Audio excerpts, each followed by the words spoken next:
This message is brought to you by Abercrombie Kids, where the activewear is made for every summer activity, so your mini-me can bring their personal best.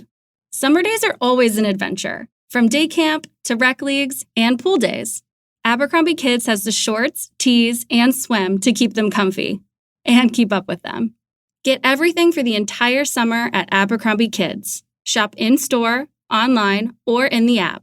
Switch to Verizon Business and get more from your internet without paying more for your internet. Get LTE Business Internet starting at $39 a month when paired with select business mobile plans. That's unlimited data, and with it, unlimited possibilities. Start saving today with Verizon Business, ranked #1 in small business internet customer satisfaction by J.D. Power. Starting price for 25 megabits per second LTE internet plan with smartphone plan savings, plus taxes, fees, and economic adjustment charge. Terms apply. For J.D. Power 2024 award information, visit jdpower.com/awards.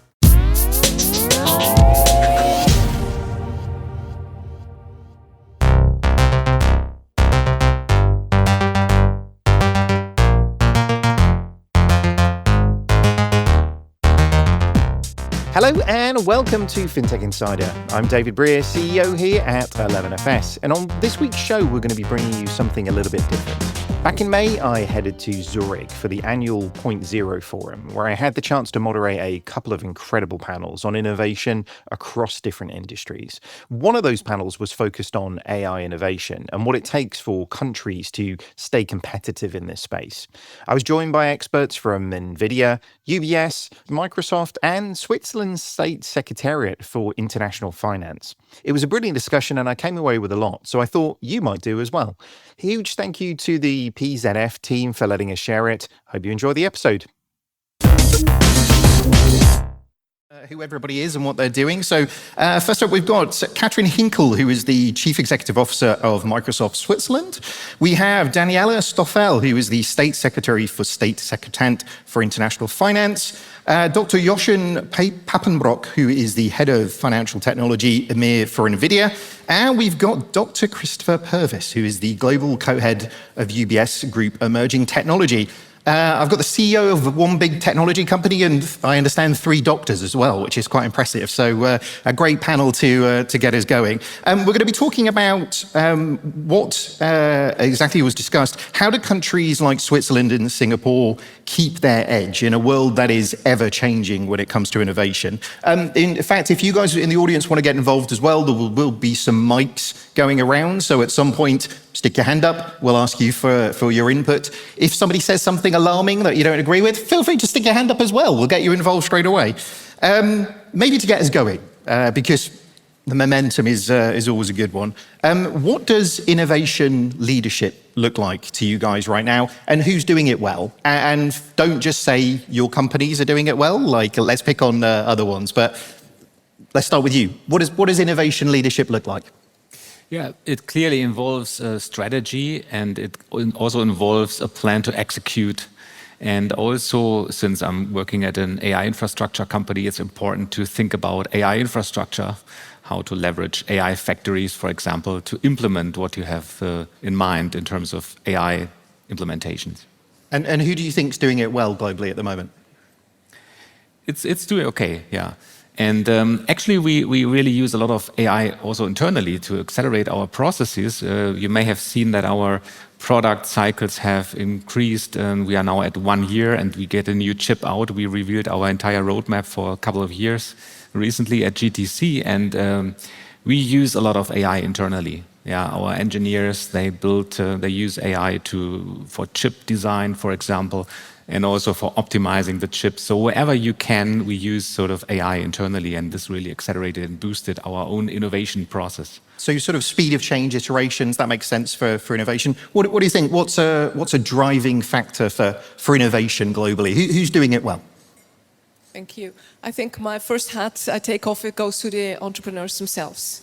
I have great admiration for those people, who have an idea, who are inspired by that idea and absolutely want to bring this forward, and not primarily for monetary reasons. Yeah. So the true spirit of an entrepreneur. And what we're trying to achieve, I have to speak on behalf of Switzerland, being a country that has no resources except for water. That's pretty cool, by the way, being able to speak on behalf of the whole country like that. and maybe only natural beauty and nothing else. We were from the very start forced to think hard about how we are going to run this country. And what we do is we strive to provide stability. And I think these days that's a huge plus and very important as a marketplace: stability and reliability and trustworthiness. Yeah. And all the ingredients are there to not only cover that side of things, but also, and this is, if I was an entrepreneur, I would put first is you need skills, you need people, and you need to have access to peoples and markets. And that's the mixture we are trying to uphold in Switzerland. Yeah, I mean, it's an interesting point. It's such a people, if you're willing to quit a really sort of probably stable job to go and be an entrepreneur and build something, it takes a lot of guts, doesn't it? That's almost the seed that gets everything going. But what do you think? Who's doing innovation well, or what does it take to make it successful? Yeah, so a few points have been already said, but at Microsoft, of course, we produce technology, and technology is an important ingredient to innovation, but it needs to be put at work for it to be innovation. So we really build on our customers, or the companies that we work with, that actually use the technology to then create innovation. And the way to do that is nowadays not just based on technologies. You need a real ecosystem around it. You need startups, innovators, entrepreneurs.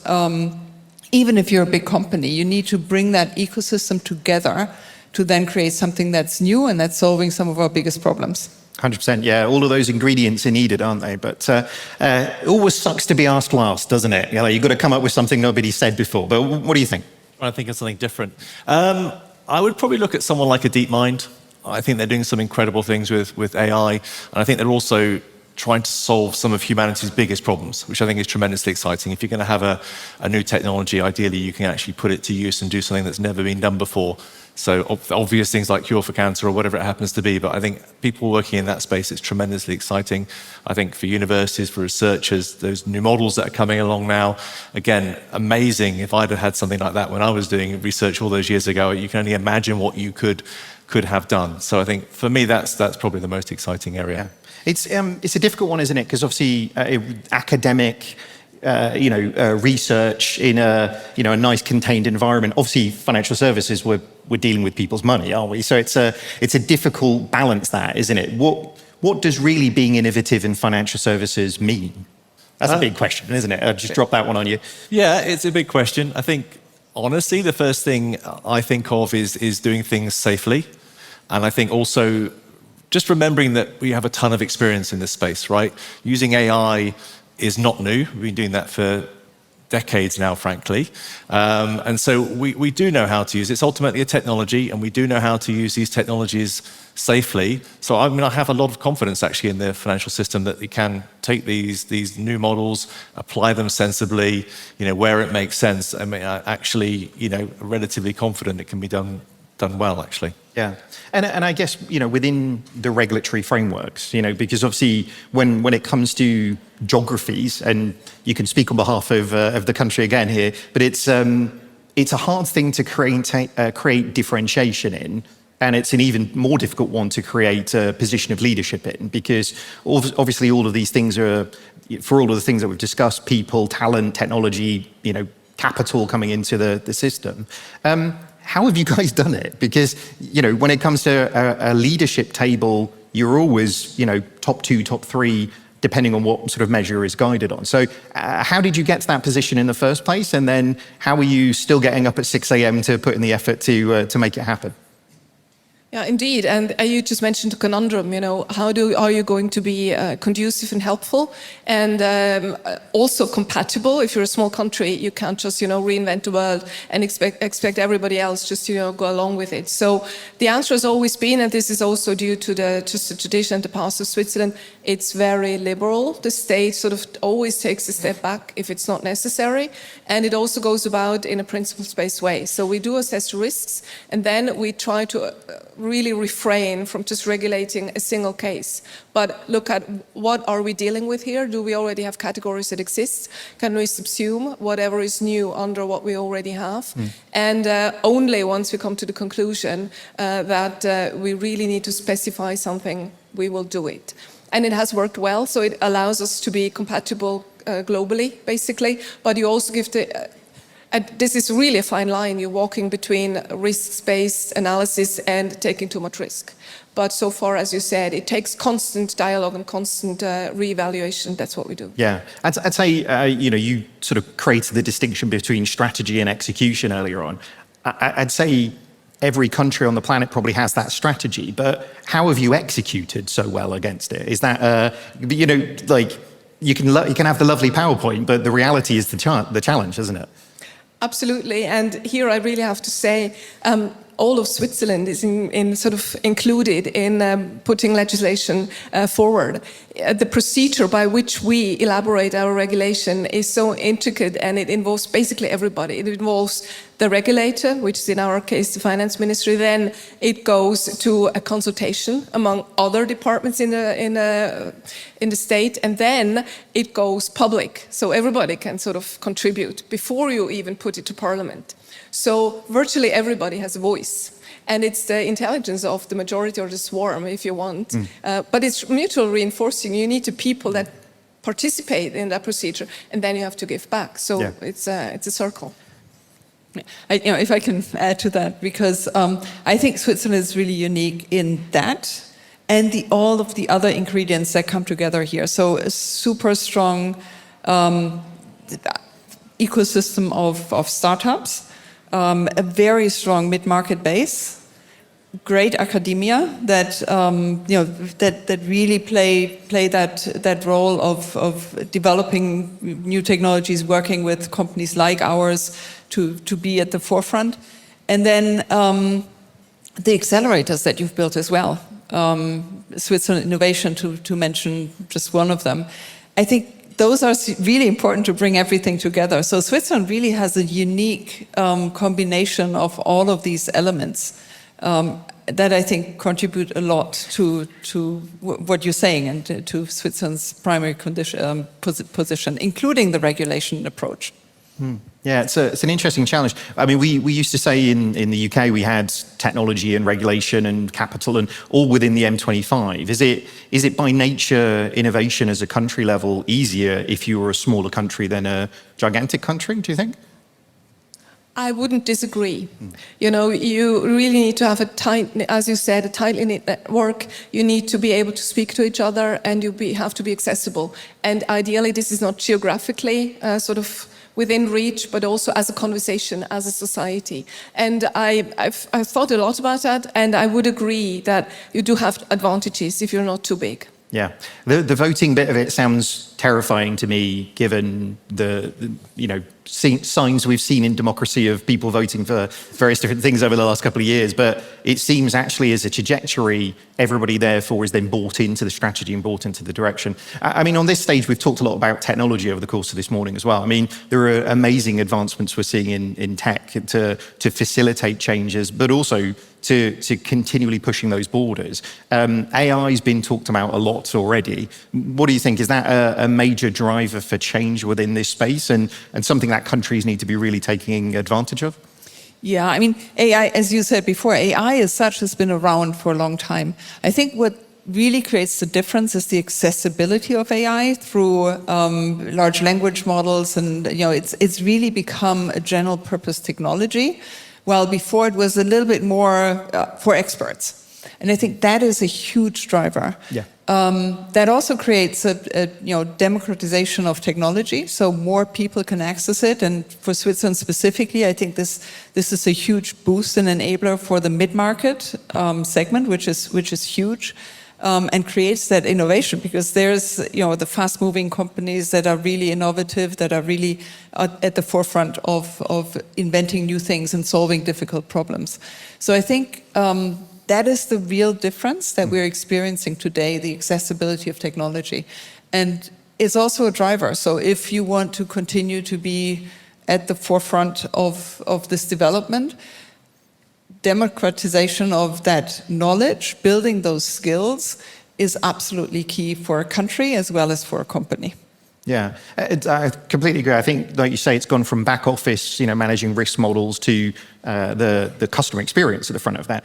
I mean, that has the potential to change how regulators regulate much more broadly as well, right? Because, it wasn't long ago a regulator would want to see every screen in order to feel comfortable. But when actually the interface is so organic, then that's going to pose some really interesting questions, right?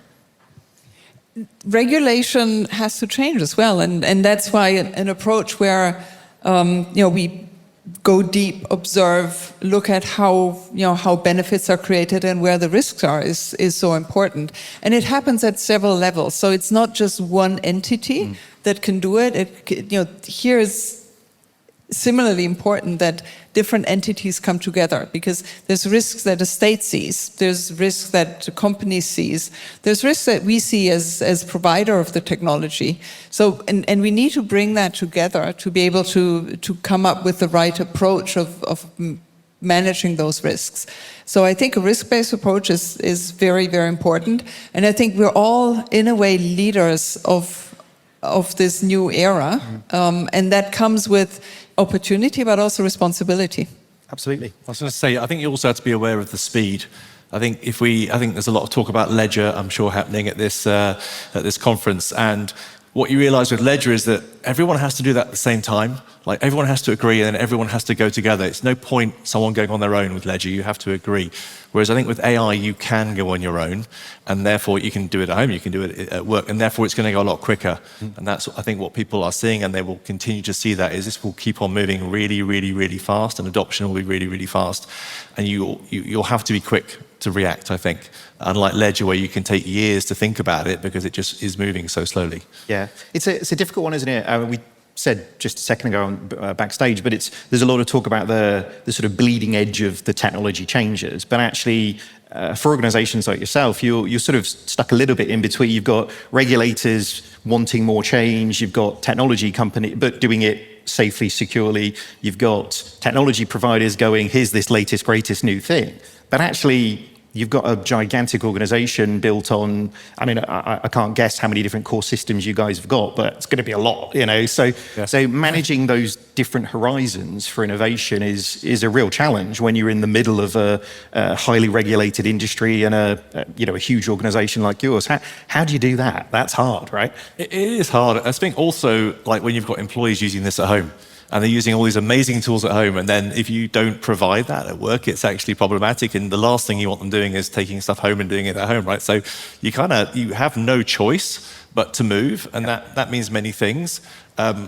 Absolutely, you have to bring your employees with you, and that means training and teaching and educating. And I don't remember any time, so I've been doing this almost 30 years now, that we've had to be educating and teaching so much about something so quickly. And it's exciting, and people want to learn. I mean, we have a data scientist course we started only about a year ago, and I think we've had 3,000 people go through that. Wow. So people are desperate to learn, they're excited to learn. And I think it's the one thing I say to everyone is that don't get left behind. Learn about this stuff, it's really important, it's not going away, so don't be the person that puts their head in the sand. Yeah, I guess sticking with that, I mean, it doesn't matter whether it's NVIDIA or Microsoft or anything, like every company here is a people business, so talent is the major driver of all of these changes. You guys have done a great job of being a giant magnet for talented people to come to the region. How have you done that? Like, is there an amazing visa process that I don't know about, or is there some incentive? Is there a tax thing? I don't know what it is. But what's the secret there? That's a very good question. There is certainly no secret visa trick. Damn it. A huge boost to Switzerland was certainly the free movement of persons agreement with the EU, which unifies the labor market in the entire area of the EU as well as Switzerland. But it is a constant discussion, because, as you said, the government might be, reticent, might be holding back also with regulation. There is also a danger in doing too much. Stopping things. So the constant discussion, how much immigration do we have, do we want, how much can the country take? We are a country that is very open. I mean, I don't know any Swiss person who doesn't have, a very international family. So it's a welcoming atmosphere or environment in Switzerland. It is easy to have your credentials being verified, and so you can work in Switzerland. And it is a nation or a labor market where if you come and you fit in, you belong. So, but how it started with our universities. It started, as I said in the beginning, we had no choice. We have nothing else but very well-educated people, and the more the better. So it's always difficult to ask yourself, how do you start, but how do you keep it going? And we certainly have learned to do that. Yeah, I guess for all of you as well, I mean, technology, talent, and all across the piece. I mean, how do you guys attract talent in that way in order to keep that leadership from an innovation perspective? First of all, I think you're right. Attracting talent, or the availability of that talent, is an absolute key to success in this space. And I think there's more to just attracting talent, because we need to make sure that talent is available for everyone. So there's a lot of thought going into how do we build talent, how do we educate people, and how do we work. I mean, the academia in Switzerland is fantastic. So there's a great base there. But then it's around skilling people, either at their workplace, where we put a lot of effort in, but also outside of the workplace, in schools, and then when they're between jobs and so on. So we work with multiple institutions, and we have, as I know others have, quite significant investments into the country to actually help build that talent, because talent scarcity is everywhere. We cannot rely on just importing from outside of Switzerland, because talent shortages in Europe as well, a huge problem. So it is really about how do we build talent in the country, how do we educate, how do we together invest. So we're working with state institutions, with different institutions also on investing into the right areas to actually build talent. Yeah, and I guess that education touches not just on the people you work with within organizations, but the general population as well. It's a general approach. So we have a dedicated investment that does not go to customers. Mm-hmm. We have investment that goes to customers, but we have an additional investment that goes beyond, just to build the talent base in the country. Yeah, and I guess we touched on this, and I've heard it a few times on the stage already this morning, but I guess back to that, the environment is getting more educated. You touched on this with your employees are doing this in their spare time. They're engaging with these tools, these capabilities. Staying at that edge and staying where your employees are is a challenge from a talent perspective as well, right? It is, but when the employees are excited, it makes it quite easy. Yeah. So they are just desperate to be involved and to learn, and all you need to do is to be there to help with that. We had a hackathon where we had I think 400 teams of tech engineers, and they pick a project that no one's solved yet, and they try and solve it. I think 399 of the 400 involved AI. So they don't need to be told to kind of get on with it. They are excited and they're engaged, and you just have to provide the materials, and off they go. And I think that applies to every employee. We rolled out actually Microsoft Copilot to 50,000 employees, and there was no one that said they didn't want it. I mean, there were a lot of people who said they did, but people were clamoring for it. So again, I think people are just excited, and they want to learn, and they use it at home, and they want to use it at work. And yeah. I think it's quite a nice time to be involved in this. For sure. I kind of come back for 2 seconds, come back to your point on that, because you started at the beginning of this by basically saying your rhythm, your speed of change within your organization. I always say the most innovative companies are the ones who ship code quickest. Like that's it. That's you can do chips and hardware and all different types of things with that. But fundamentally what we're talking about is a change in the industry of speed of change. As in, customers expect your services in financial services to evolve so much quicker than they do before. It's not just I download an app and it stays like that forever. So do you think speed of change is the sort of most element of competitive advantage in that space? It's crucial, I believe, because this AI or agentic AI is a train. It's just one train coming, and either you are on it or not, right? And there's no such thing as fast following on this one. So you need to make sure to catch that bandwagon. And talking about talent, I think it's important to also think what kind of talent we need going forward. People that are able to build these agentic systems.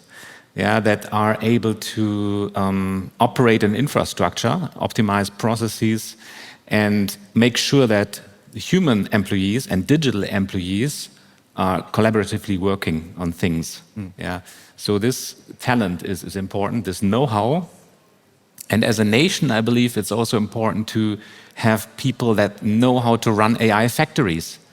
Because we are in the age of AI factories. The input is data and electricity, and the output is tokens or intelligence, right? And the better as a nation you are able to manage this, the more you will be ahead of the curve. And this is also strongly linked to accessibility of these factories.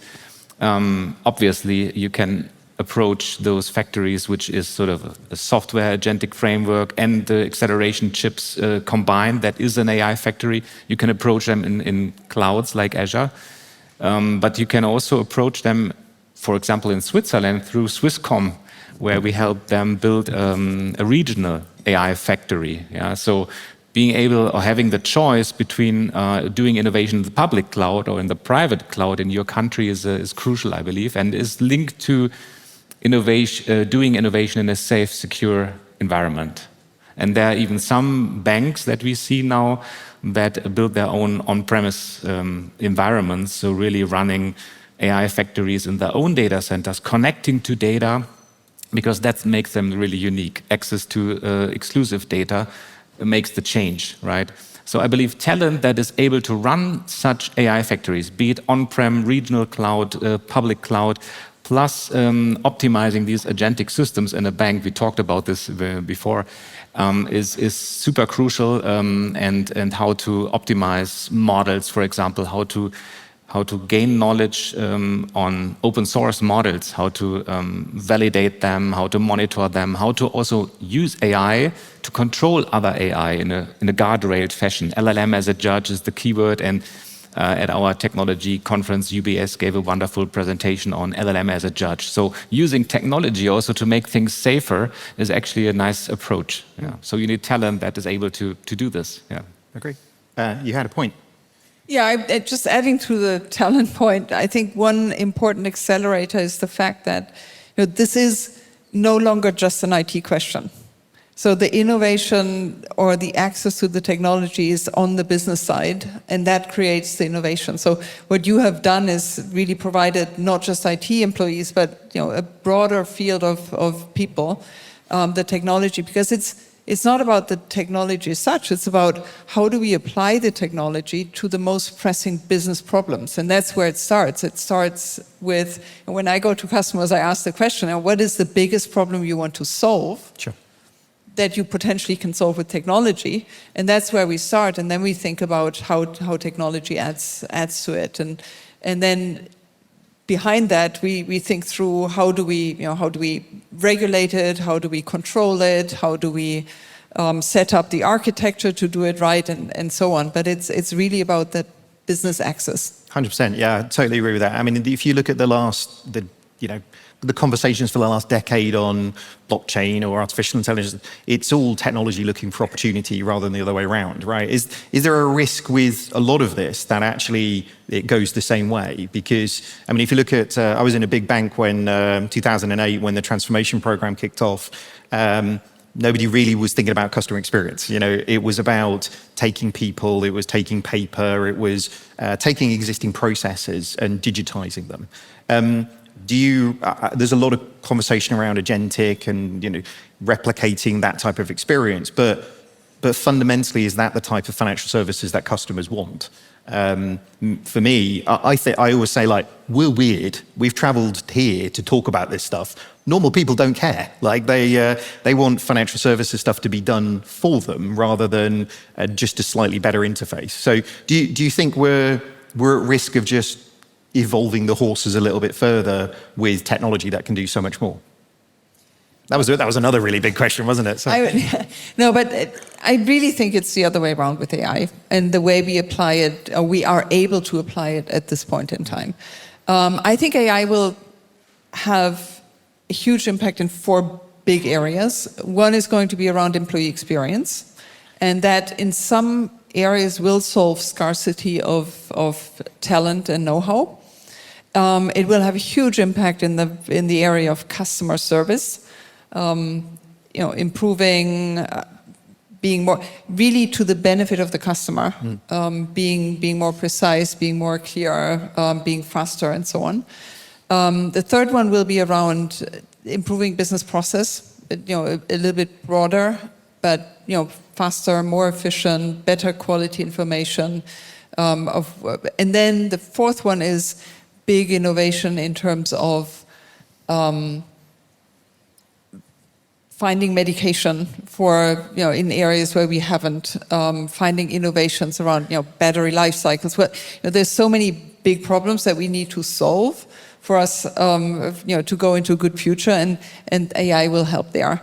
And I'm seeing, right now, so this is happening now. It's not. We're not waiting for it. You can see the innovation. You can see the change happening. So that's what makes me confident that this really is not technology looking for application, but really business problems being solved through the technology. Yeah, I guess within the context of a big banking organization, all of what was just said makes sense, doesn't it? Because those horizons are quite different. Your narrative has been a little bit about your employees, but what do you think from a customer's perspective? Is there we saw on stage people talk about, bad habits of people still wanting to use cash or still want, but there's a lot of people who smoke, and that's a bad habit, right? It doesn't mean we need to accept it. We should help them evolve those things. So do you think there's an opportunity, as was discussed, to serve customers in a very different way? Yeah, I was a little bit sad there when you said you weren't excited by financing your bank account. I think that's actually quite a big point, is because none of that stuff today is hyper-personalized. None of it's really designed for you. 100%. And I think with AI, you finally can reach the kind of scale and sort of manage the data in the sort of time frame you need to actually deliver you something that is exciting for you, right? And that would be amazing. And I think delighting customers is obviously the number one thing that we try and do. But I think finally with technology like this, you can actually think about that, and you could have every single person can have their own completely bespoke bank account, bespoke share products, whatever it happens to be. And again, actually, especially along with things like Ledger, it's arriving at just the right time, because that also provides for incredible scale. So putting the two things together actually is a very, I would say, very exciting future, I think, for personal finance. It weirdly feels like a sort of return to traditional values, doesn't it? So like, the ability to do exactly what it's the tailored suit, the ability to have that tailored suit for you is kind of what we've moved away from in the last 10 years implementing digital capabilities, really. It's gone from a very engaging human in a branch that listens and is empathetic and, doesn't talk in jargon to, an app maybe, whereas all those things, I would sign me up. I would have that straight away. In a heartbeat. I mean, not to pick on anyone, but I had trouble booking in at Swiss Air to get my flight here. And I was like, I need to talk to someone. There's no one to talk to. But it feels like in maybe 12 months' time, there actually will be an agent that is really smart enough to understand what's gone wrong, why has it gone wrong, and actually fix it. Because I totally accept it's far too expensive to have thousands of human beings sort of sat there waiting for my thing to go wrong. But wouldn't it be amazing, actually, if you could have an experience just like that? And again, I think that sort of becomes possible with the scale that AI provides. Yeah. So again, So I guess with all the things that we've talked about, again, not putting you on the spot to talk for a whole country here, but technology is moving quicker than ever. The challenge for talent is, getting higher and higher. How do you stay at the forefront of this? How do you continue to have that leadership position and pull all of these things together to create these types of experiences? First, let me start by saying I would really love to have somebody at the other end of a phone line if you have flight trouble. I would really love that. And I don't know if the goal in itself is to stay ahead of things. I think you asked me several times, how are you doing this? I think we do what we do best, and it has worked so far. And also looking at AI, I was quite intrigued when you said you need an AI to run the AI, or you need an AI to support humans running the AI. We have to be, and this is what I'm very confident is in existence in Switzerland, we need to be open for this. We're currently looking into AI in financial services, and we will come to the conclusion there is no extra regulation needed. There are, of course, huge questions to be answered, but they're not specific to the financial services area. So keeping an open mind, accepting risk, accepting that life is not always entirely 100% sure and certain and foreseeable, has always helped us. And I have no other recipe, but this is how we function. And we have to take it one step after the other. We might not always be the fastest, as I described our regulatory procedures, but once we're there, we're really there. And the way we get there is maybe the most conducive one you can get currently. Very good. That's a pretty bold view of the future. I mean, show of hands, do people think countries are ready for, or regulators are ready for this type of change? Stick your hands up if you think they are. You're cheating, you're doing it on stage. Okay, I mean, there's some positivity, and it's hard, because I think, as you say, because the future is so unknown, I think the best thing, as you described, really is this is happening. This isn't a future-gazing exercise of what will happen in the next 50 years when, you know, we're all doing something else. Then this is the reality of the world that we're seeing out there now, both for financial services, but as you say, other industries who are maybe a little bit ahead of that curve. Any final thoughts from anybody? I mean, we've touched on talent, we've touched on tech, we've touched on the regulatory side of things. Capital we haven't touched on, that you know, money always makes things happen, but any final thoughts? I think about the process, how things work, AI will also help us to build software, and that's happening right now. So our completely new process, we have a new process on building software. And in the production industry, we see those digital twins that are aware of physics AI, or that can use physics AI, so they know these are sort of physics-informed neural networks. So you can train robots and autonomous cars, for example, in the computer, simulating everything. So this is like a time machine. It will accelerate how we build software, will accelerate how we build products, industrial or services. Yeah. And looking into banks, I think there will be more than one AI model that's dedicated to a specific customer. Maybe the customer has 10 or 20 specific models that know exactly how to interact. And also the employees in the bank would use their own AIs to develop software services. So we will see huge acceleration here in the next months, I believe. Yeah. So in that example, your AI would have talked to the airline's AI in order to solve the problem. Yeah, but it's a challenge, isn't it? Because I think we've all been burnt by early uses of technology. You know, I mean, I felt very silly for a couple of years on the train using Siri, you know, like, and then you get burnt by not wanting to engage with it. But the technology is moving so far advanced that what you're saying does sound slightly like the plot of Terminator 3, but actually is the reality of what's happening now, isn't it? Computers engaging with the computers and code being built by software itself. That's a pretty amazing future. I mean, the talent bit I come back to, though, is what is the place of people in that type of agenda? Feels like we're gonna end in quite a serious one here, but. I have an answer to that. You said we're fishing in the dark or in the gray, you know, what's going to be ahead of us. But if you fish back and if you read two pieces of literature, one is Brave New World, and the other one is one I only recently came about, is E.M. Foster, When the Machine Stops. Read that, and I think you have an answer. Yeah, sounds good. Sounds like we've all got a bit of homework to do off the back of this one. All right, well, I'm going to go on. Yeah, just adding to that, I think there's a topic that we need to touch on that's around responsibility. And I think we have, you know, one is where does machines say, I fully agree on that, and I've read the book. There is a responsibility that we humans have to create the world, including AI, in the way we want and need it to happen. And that's where responsible AI also comes in. And responsible AI is happening on so many different levels. It happens when the software is produced, but it also, so we have responsible AI's principles that we build into the technology that we ship to customers. But then it goes to the, you know, to the application. So in any institute, in any company where AI is applied, and we have a unique leadership position, to be honest, and I think that's, again, it's an opportunity, but also a responsibility, because things like that are not invented every couple of years. I mean, this I think goes on the same level as, you know, electricity, printing press, internet, and now we have AI, and that means huge opportunity, but huge responsibility for all of us to contribute in their respective leadership functions to making sure that this is being used and applied in a way that we wanted to enhance our lives. Yeah. And that, I think, is a really strong argument for why do we, this will not take away from humans. We need to make sure that this collaboration between AI and humans leads to the right result. And that's our responsibility. And I guess to stick on that point, your responsibility, like you say, that's not one organization, that's all of your organizations. It's everyone. Even, it starts in the application. So you mentioned Copilot.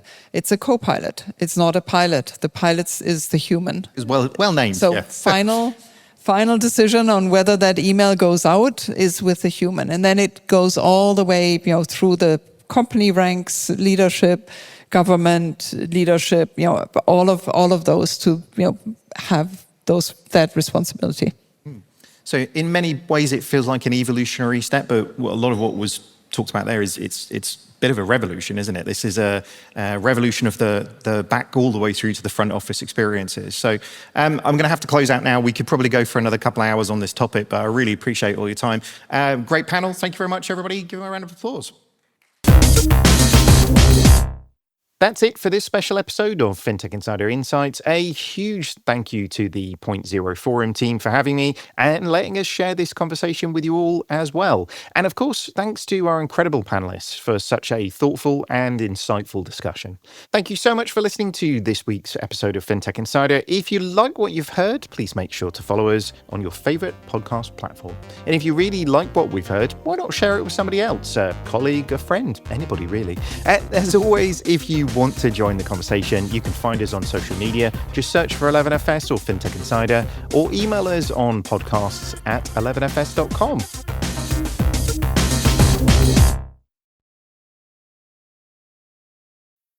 David and Goliath is a story we know well at 11FS. As a challenger consultancy, we're often going head-to-head with household names that have far bigger headcounts than us.